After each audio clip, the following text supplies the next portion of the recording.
Јас не го имам анализирано, но за жал доаѓа, пак ќе кажам, од партија каде што во последно време повеќето луѓе таа како партија прерасната во секта, председател не знае кај тера и одредени членови и така натаму имаат своја некоја си филозофија болшевичка, што никогаш тоа нема да се оствари и така натаму, но зошто ние дозволуваме во Македонија да имаме кандидати за градоначалници, тоа се високи функции, без факултети. Некој ќе рече, па што зборува овој човек без факултет? Па добре, нека биде некој со основно оделение. Не ја бива таа. Абе не ја бива таа работа, бе луѓе.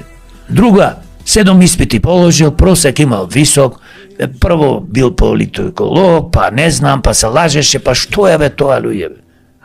Дајте бе луѓе за фотелја, значи, уште не седнат на фотелја се лаже. Кој ќе седни на фотелја, кој ќе ги види парите, кој ќе види тендерите, Што правиме? Што правиме тогаш? Значи, дај да имаме некои критериуми, како викаме за кандидатот да има то.